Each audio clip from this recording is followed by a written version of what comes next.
está con nosotros el doctor Jesús María González García.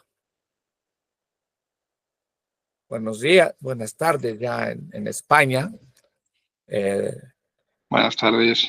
Hola, doctor Jesús María González García. Es un gusto nuevamente contar con la presencia, participación de nuestros amigos. Ya antecedió en la palabra, además de los catedráticos de la Complutense, como también ya nos hizo el favor José Manuel Chozas Alonso de participar. Ahora está con nosotros otro gran amigo, que es Jesús María González García, a quien hemos tenido el privilegio de conocerle ya y poder comunicarnos de manera muy estrecha en Puebla, en México. Y bueno, pues, solamente voy a hacer una síntesis muy brevísima. Sé breve, por favor. Amplia trayectoria académica de don Jesús María González García, exletrado del Consejo General del Poder Judicial 2001-2010 y del Tribunal Constitucional 2012-2018. En Derecho por la Universidad Complutense de Madrid con premio extraordinario de doctorado 1995, académico correspondiente de la Real Academia de Jurisprudencia y Legislación, miembro del Instituto Iberoamericano de Derecho Procesal y de la Asociación Internacional de Derecho Procesal, miembro honorario del Instituto de Estudios Superiores en Derecho Penal en México. Es autor de más de un centenar de publicaciones científicas y participa en los consejos asesores de diferentes revistas jurídicas españolas y extranjeras. Es actualmente codirector del curso de alta especialización en litigación civil y mercantil de la Escuela de Práctica Jurídica de la Universidad Complutense. Ha participado en numerosos cursos y seminarios internacionales como ponente o comunicante en diferentes países americanos y europeos, con gran preocupación por el buen uso del lenguaje oral y escrito por los profesionales del derecho. Es también miembro fundador de la Sociedad Española de Retórica y desde el año 2001 ha organizado y codirigido diversos cursos de posgrado sobre retórica, oratoria y argumentación jurídica, en colaboración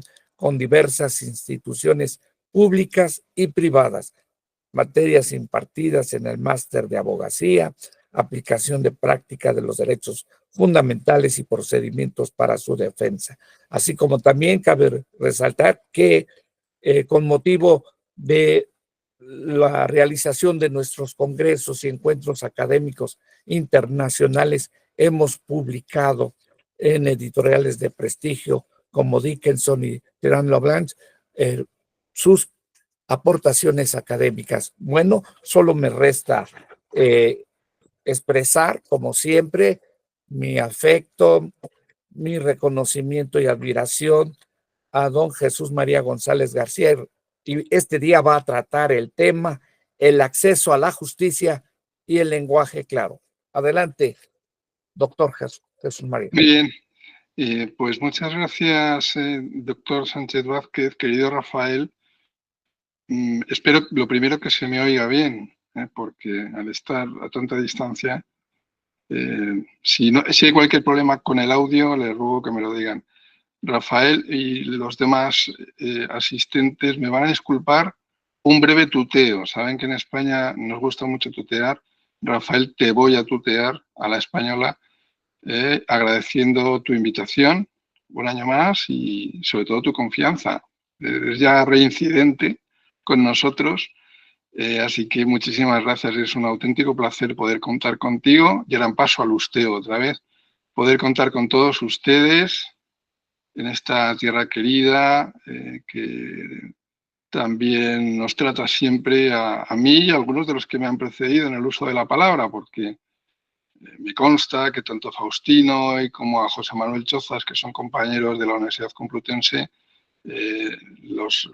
ellos como yo han estado también muy vinculados a a la docencia en Latinoamérica y específicamente en México, ¿no?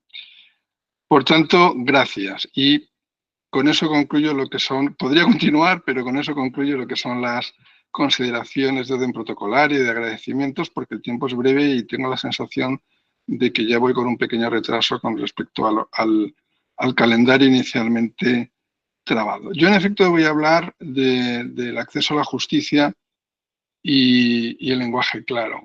Después de escuchar esa reseña curricular que ha hecho Rafael Sánchez Vázquez, queda claro que yo soy un procesalista, desde luego, pero que gran parte de mi preocupación, de mi inquietud académica ha estado relacionada con cuestiones fronterizas, con el uso del lenguaje, con cuestiones filológicas, de argumentación jurídica, de oratoria.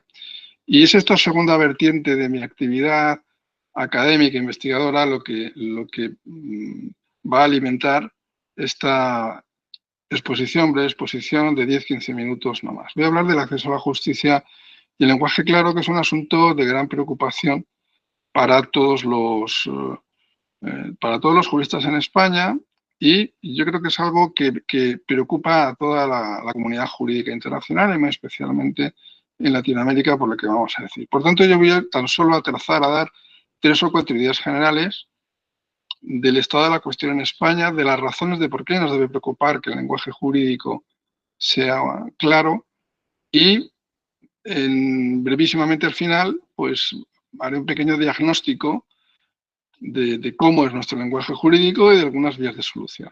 Ese será a grandes rasgos el esquema que voy a seguir, que voy a mantener. Bueno, el punto de partida, desde luego, es la consideración del lenguaje y, por supuesto, el lenguaje jurídico como un instrumento de comunicación.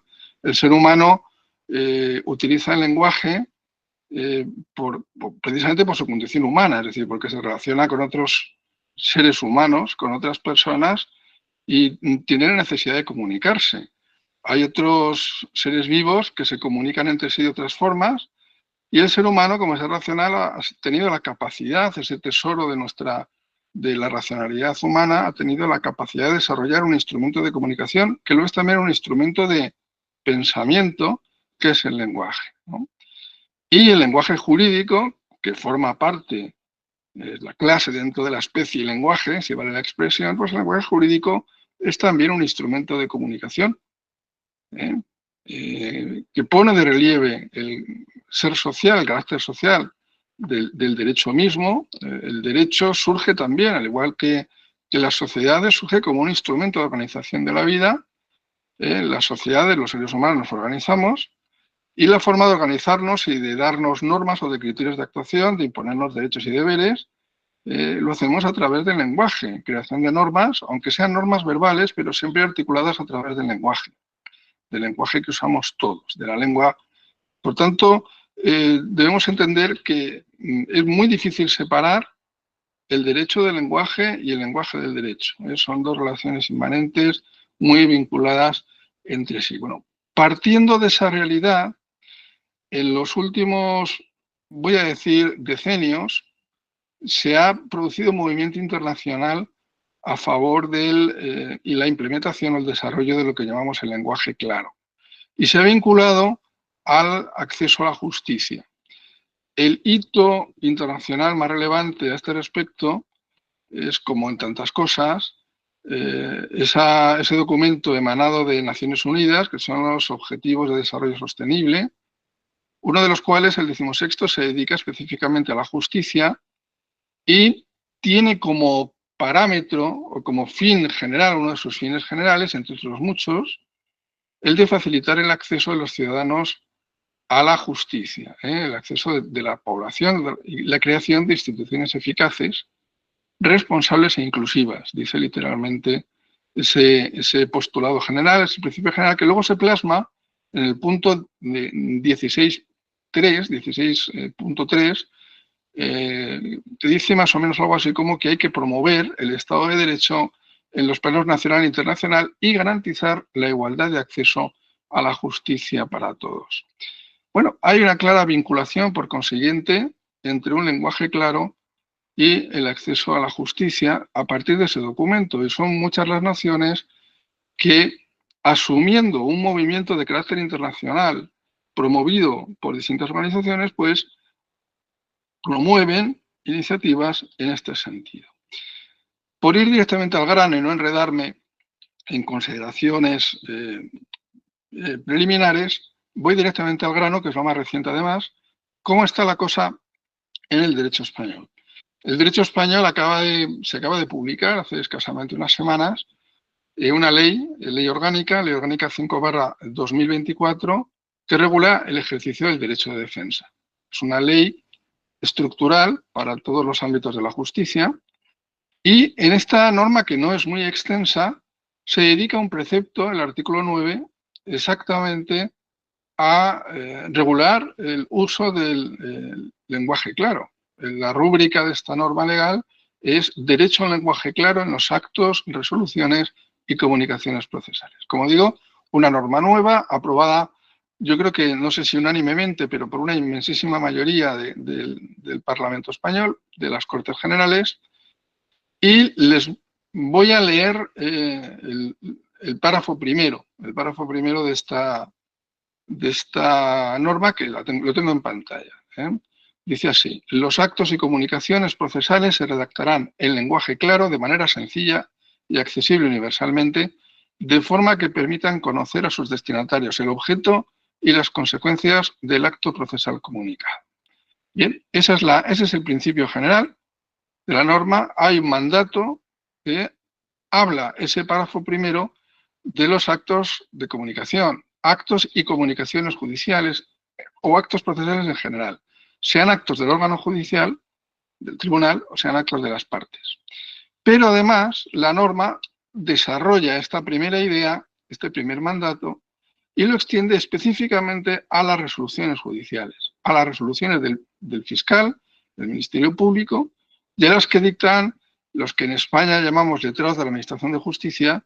Son los viejos secretarios de justicia. Digo viejos en su denominación, porque es la denominación actual de los secretarios de justicia en la legislación española. Pues les exige la ley, esta norma, este artículo 9 de la Ley Orgánica 5/24, que tienen que redactar sus resoluciones de forma sencilla y comprensible, de forma que puedan ser comprendidas por sus destinatarios, atendiendo además a las características personales y necesidades concretas de estos. Y luego añade la norma algo que parece un oxímoron, pero lo dice la norma, dice: sin perjuicio de la necesidad de utilizar el lenguaje técnico jurídico. Claro, aquí el legislador parte ya de la base de la dificultad de mantener o de clarificar o de hacer más sencillo el lenguaje cuando estamos hablando de un lenguaje técnico, porque el lenguaje jurídico, como puede ser el lenguaje de la medicina, el lenguaje de la ingeniería, el lenguaje matemático, es un lenguaje técnico, no es mera farfolla, no es mera palabrería, sino que son palabras con sentido y significado concreto y que utiliza conceptos forjados al cabo de los siglos y que es muy complicado expresar la idea de forma más sencilla, a lo mejor sin dañar el propio significado, o sea, simplificar el significante sin dañar el significado de la palabra, ¿no?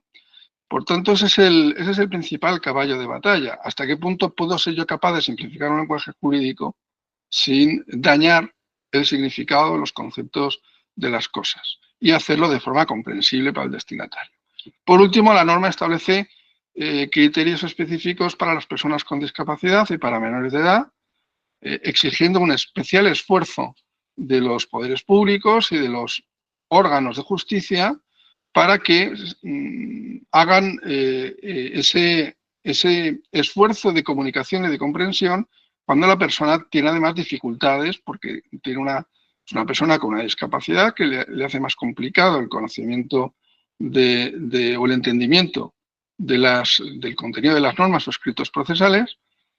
Hoy los menores de edad, y aunque no lo dice expresamente la ley, pero la tiene también las personas que, sin ser discapacitadas o sin ser menores, pero pueden tener dificultades, porque a lo mejor no tienen un grado de alfabetización que les permite comprender bien todo lo que entienden. Y además impone a los jueces y magistrados el deber de velar porque se salvaguarde ese derecho. Por tanto, cuando hablamos, de acuerdo con la ley española, cuando hablamos del lenguaje claro, lo que estamos hablando es de un derecho ciudadano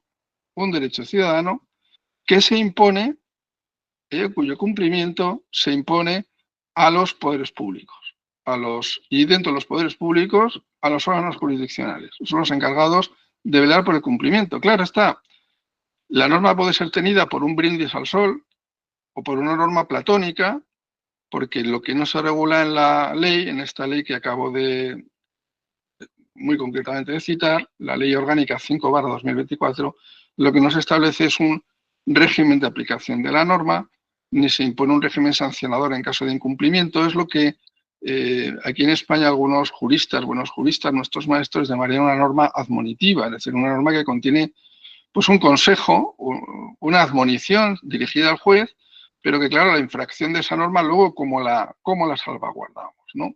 Por tanto, el legislador español, como han hecho ya otros legisladores en otros sistemas jurídicos, opta por la claridad. Y eso es bueno. ¿Por qué? Porque la claridad está muy vinculada en primer lugar con la seguridad jurídica. Segundo, porque la claridad ayuda mejor al conocimiento del derecho. No solo de las normas, sino también de los negocios jurídicos, de la redacción de los contratos, de los testamentos, cuyo criterio de interpretación, según el Código Civil Español, el primer criterio de interpretación es la interpretación literal, es decir, conforme al sentido de las palabras que allí se contienen. La claridad ayuda a la interpretación del derecho. Acuérdense de esa máxima clásica latina que decía in claris non fit interpretatio, es decir, cuando las cosas están claras no es necesario que haya intérprete. Cuando la cosa está confusa es cuando entra en juego el intérprete y se produce aquello que decía un jurista italiano, que la oscuridad de las normas es el homenaje que el legislador hace al intérprete. Con cierta ironía lo decía, pensando en que así el intérprete tiene trabajo. Si las normas fueran claras, según el ideal napoleónico, pues no sería necesario que hubiera intérprete. De hecho, Napoleón Bonaparte no estaba muy convencido de la necesidad de que hubiera jurisprudencia del Tribunal Supremo en Francia, porque consideraba que la interpretación del Código Civil napoleónico por el tribunal encargado de hacerlo, ya estaba vulnerando o estaba desvirtuando la santidad de la ley según ese sentido primigenio napoleónico. Bueno, esas son las premisas de juego. La claridad es, por tanto, un derecho ciudadano. Lo ha definido claramente en los últimos, valga la redundancia, en los últimos tiempos el presidente de la Real Academia Española de la Lengua, que es también catedrático de Derecho Administrativo de la Universidad Complutense, Santiago Muñoz Machado, acaba de publicar un librito que se llama El lenguaje claro, y él habla con claridad en ese libro, cuya lectura les recomiendo, habla de que existe el derecho de los ciudadanos a comprender, que es un derecho subjetivo y exigible por los ciudadanos frente a los poderes públicos. Y correlativamente existe un deber público de los poderes públicos y entidades públicas que presten servicios de interés general para adoptar un lenguaje claro cuando se dirigen a los ciudadanos. Y además, ese lenguaje, ¿por qué? ¿Por qué hay ese deber o ese derecho? Porque se vincula con el derecho de acceso a la justicia. No podemos comunicarnos adecuadamente, ni siquiera acceder, abrir la puerta a los tribunales, si no entendemos lo que los tribunales nos dicen ni cómo tenemos que comunicarnos con los tribunales. La Constitución española consagra el derecho de acceso a los tribunales como una vertiente, la primera vertiente, la más importante vertiente del derecho a la tutela judicial efectiva. Y en esos términos, pues, como desarrollo de esa vertiente, no es solo que el Estado no ponga obstáculos al acceso, sino además que facilite unos cauces de comunicación que permitan a cualquier destinatario de una resolución judicial comprenderla a efectos, por ejemplo, de impugnar la resolución, de recurrirla, o a efectos de formular alegaciones o de proponer medios probatorios. Voy acercándome ya al final, para que yo insisto en no abusar, que ya estoy en periodo de descuento. Bueno, ¿qué decir en general de lenguaje? Bueno, el lenguaje jurídico es un lenguaje técnico como otro y, por tanto, pues a veces, por mucho esfuerzo que hagamos de comunicación, necesitamos siempre de un auxiliar, alguien que nos ayude a comprenderlo. Y ahí es donde entra el papel, a mi entender, el papel de los asesores jurídicos de las partes. Yo cuando me explicaban estas cosas, cuando accedí por primera vez a estudio a leer cosas sobre lenguaje claro, salió en primer lugar una figura que es la llamada la figura del facilitador, que ahora está desarrollada ya en el derecho español también, en la ley española, en el Código Civil, como una especie de intermediario entre las personas vulnerables, las personas con discapacidad y menores, y los órganos públicos, entre ellos los órganos judiciales, y cuando me lo explicaban, a quien me lo explicaba le dije, bueno, la ley acaba de descubrir al abogado, es decir, el abogado es el primer ariete, es el primer colaborador, el primer auxiliar del ciudadano común a la hora de allanarle, de desbrozarle el sentido de las palabras. Aunque es verdad que no solo el abogado, y a veces se exige una persona que acompañe al ciudadano y que le explique las resoluciones judiciales bien explicadas. Todo esto asociado a otro movimiento en el cual no entro porque daría para otra ponencia, que conocerán también muchos de ustedes, el movimiento de la llamada lectura fácil, es decir, desarrollar herramientas que permitan a esas personas con ese déficit de comprensión poder acceder a la información. Por tanto, partiendo de la complejidad y dificultad de un lenguaje técnico como el jurídico, pues son muchísimos los rasgos censurables, característicos del lenguaje jurídico, pero que contribuyen a la complejidad. El uso de párrafos muy largos, muy extensos, el abuso de incisos, el uso de una prosa tal vez demasiado conservadora, expresiones latinas. Yo mismo acabo de utilizar una expresión latina y les ruego me disculpen si no la entendían. La sintaxis compleja, con hipérbaton, es decir, con un desorden sintáctico de los elementos de la oración, de la frase, el abuso de adjetivos, las redundancias, expresiones enfáticas, cosas que hacen más complicado el lenguaje jurídico, por lo menos en los países de nuestra tradición. Si leemos un texto jurídico o una sentencia de un tribunal norteamericano, de Estados Unidos, me refiero norteamericano del norte, pues a veces son mucho más claros, van mucho más al grano a la hora de explicar los motivos y lo decidido. Por tanto, y ya acabando, simplemente dos ideas o tres ideas nada más. Primero, ¿cómo podemos solucionar, cómo se puede combatir, al margen ya de la colaboración de terceros, qué podemos hacer los juristas en favor de la simplificación del lenguaje? En primer lugar, esforzarnos nosotros en buscar la claridad. Tenemos que tratar de expresarnos con corrección, con brevedad, buscando siempre el orden sintáctico, sujeto, verbo, predicado, no alterar los órdenes de la frase y sobre todo tratar de buscar la coherencia argumental, de explicar las cosas de forma coherente, como si se lo explicáramos a una persona que no tiene, de nuestro entorno, que no tiene ningún conocimiento jurídico, sería tal vez la mejor forma de afrontar. Y eso requiere formación del jurista, que no es jurídica, e incluso mucha lectura y hábito de escritura, que es lo que falta, por desgracia, en las nuevas generaciones, que son las del Homo videns, que decía Giovanni Sartori, pues esas leen poco, escriben poco, lo ven todo en imágenes y, claro, pues eso es un obstáculo, sin duda, para conseguir ese objetivo de cada jurista. En segundo lugar, son tres ideas. En segundo lugar, el tener la convicción de que todo escrito jurídico tiene un destinatario. Es decir, yo no puedo lanzar un mensaje para mí, sino que lo lanzo para otro y muchas veces para convencerle. De que yo sea claro a la hora de hablar o a la hora de escribir, dependerá obtener la convicción o no de quien tiene que concederme algo, sea un funcionario público o sea un juez, o de convencer a mi cliente, o de convencer a la parte contraria, o de convencer al jurado. Y, por supuesto, evitar la impropiedad a la hora de expresarse, evitar la chabacanería, la falta de educación, expresiones racistas u otras.